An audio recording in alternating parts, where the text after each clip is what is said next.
इस वीडियो में बात करेंगे बहुत ही महत्वपूर्ण टॉपिक पर ध्वनि प्रदूषण के बारे में। अगर आपका कोई पड़ोसी है लाउड स्पीकर तेज आवाज़ में बजा रहा है, या मान लीजिए आपके घर के पास कोई फैक्ट्री है जहां मशीनों की आवाज़ बहुत तेज़ होती है, मान लीजिए आपके घर के पास मैरिज होम है जहां पर पर डे जो है बहुत तेज़ आवाज़ में लाउड स्पीकर है, मान लीजिए डीजे बजते गाना बजते हैं, तो ऐसी कंडीशन में आप कार्रवाई कैसे करें। देखिए, सबसे पहले मैं आपको बता दूं कि अगर कोई भी व्यक्ति सामने वाला ऐसी क्रिया कर रहा है, ऐसा काम कर रहा है जिससे आपको परेशानी हो रही है, तो आपको बोलना तो पड़ेगा। आप तभी बोल पाएंगे जब आपको कानून की जानकारी होगी, इसलिए कानून की जानकारी लेते रहें। देखिए, सबसे पहले मैं आपको स्पष्ट भाषा में समझा दूं कि अगर मान लीजिए कोई भी व्यक्ति ध्वनि प्रदूषण करता है, देखिए ध्वनि प्रदूषण का मापदंड भी है कि भाई इतने डेसिमल से अधिक। अब आपको भाई डेसिमल तो पता नहीं, आप माप तो सकते नहीं, उसका भी मैं आपको बताऊंगा कब है।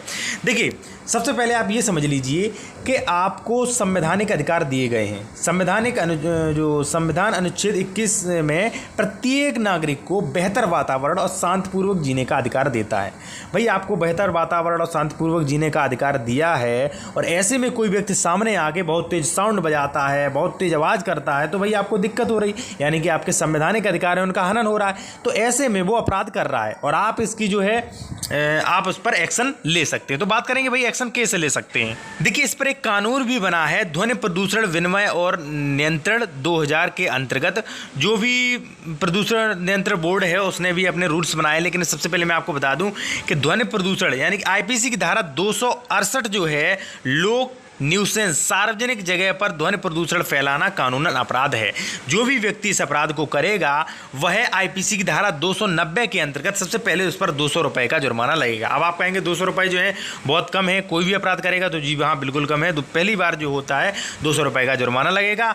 और आईपीसी की धारा 291 है, उसके अनुसार देखिए क्या है, अगर कहीं पर आदेश जारी किया गया है कि यहाँ पर ध्वनि प्रदूषण फैलाना मना है और फिर भी कोई ध्वनि प्रदूषण फैला रहा है, या मान लीजिए जिसका एक बार चालान हो गया है और फिर भी वो बार बार ध्वनि प्रदूषण कर रहा है, तो ऐसी कंडीशन में आईपीसी की धारा 291 जो है, ध्वनि प्रदूषण फैलाने वाले को फिर 6 महीने का सादा कारावास और जुर्माना या दोनों दंडों से दंडित किया जा सकता है। अब देखिए, आते हैं सबसे सामान्य बात पर कि भाई आपको कार्रवाई क्या करनी है। देखिए, सबसे पहले मैं आपको बता दूं सबसे सामान्य सी कार्रवाई, जब आप 100% कार्रवाई कर सकते हैं और बिल्कुल लीगल है। देखिए, मैं आपको जो भी ध्वनि प्रदूषण विनिमय अधिनियम है उसके बारे में बताऊंगा, लेकिन सबसे पहले सामान्य सी मैं आपको बता दूं कि अगर मान लीजिए कोई भी व्यक्ति रात 11 बजे के बाद तेज आवाज़ में डीजे बजा रहा है या लाउड स्पीकर बजा रहा है, भले आपके घर के पास मैरिज होम है, रात 11 बजे के बाद वहाँ पे तेज आवाज़ में डीजे बज रहा है, तेज, और मान लीजिए पटाखे छोड़े जा रहे हैं, शोर मच रहा है बहुत ज़्यादा,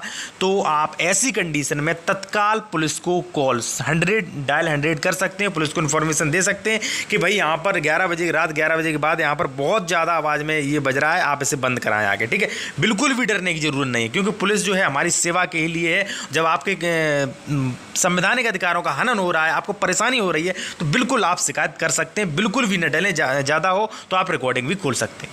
मान लीजिए पुलिस उस पर कार्रवाई नहीं कर रही है, तो आप जो भी आपके शहर का मजिस्ट्रेट है, जो भी उप जिला अधिकारी है या मान लीजिए जिला अधिकारी है, आप उसे भी नोटिस कर सकते हैं कि भाई फला व्यक्ति है या फला मैरिज होम है, वहाँ से रात 11 बजे के बाद बहुत ज़्यादा शोर होता है, आप उसे आदेशित करें। तो देखिए, आपकी शिकायत पर तुरंत एक्शन होगा। और मैं आपको बता रहा हूं कि आप डायल 100 जो भी बात करें, आप कॉल रिकॉर्डिंग कर सकते हैं, बिल्कुल भी आपको डरने की जरूरत नहीं है। ठीक है, सामान्यतः 11 बजे रात 11 बजे के बाद अगर ध्वनि प्रदूषण होता है तो आप 100% कॉल कर सकते हैं। ठीक है, वो मैं कह रहा हूँ। ठीक है, लेकिन ध्वनि प्रदूषण विनिमय अधिनियम जो है उसने अपने निर्धारित मापदंड जो है वो तैयार किए हैं। देखिए, प्रदूषण नियंत्रण बोर्ड CPCB ने 4 अलग अलग प्रकार के जो भी ध्वनि मानकदंड हैं उनमें रखा गया है। ठीक है, जो भी ध्वनि प्रदूषण मापा जाता है वो डेसिबल इकाई होती है। चलिए उनके बारे में जान लेते हैं। देखिए, सबसे पहले औद्योगिक क्षेत्र जो जहाँ पे हैं वहाँ पर 75 डेसिबल दिन के समय और रात के समय 70 डेसिबल जो है वो मापदंड रखा गया है। जो वाणिज्य क्षेत्र है वहाँ पर 65 डेसिबल दिन के समय और रात के समय 55 डेसिबल रखा गया है।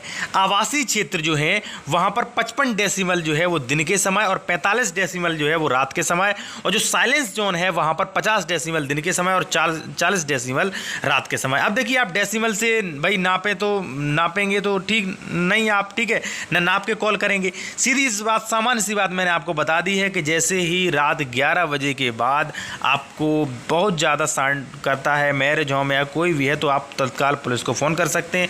मान लीजिए दिन के समय में भी आपका पड़ोसी आपको परेशान करने की वजह से तेज़ आवाज़ में अगर डीजे बजाता है, तेज़ आवाज़ में बहुत ज़्यादा अगर उत्पात मचा रहा है, बहुत ज़्यादा शोर कर रहा है, तो आप तत्काल पुलिस को इन्फॉर्म कर सकते हैं। और दूसरी बात, जैसा कि मैंने आपको बताया है कि आप जो है मजिस्ट्रेट को भी इसकी जानकारी दे सकते हैं। सीआरपीसी की जो भी सीआरपीसी की धारा 133 है, मजिस्ट्रेट को ऐसा आदेश देने की शक्ति देता है। अगर कोई व्यक्ति मजिस्ट्रेट का आदेश नहीं मानता है तो उसके खिलाफ कार्रवाई भी दी जा सकती है। तो आप मजिस्ट्रेट को भी शिकायत कर सकते हैं।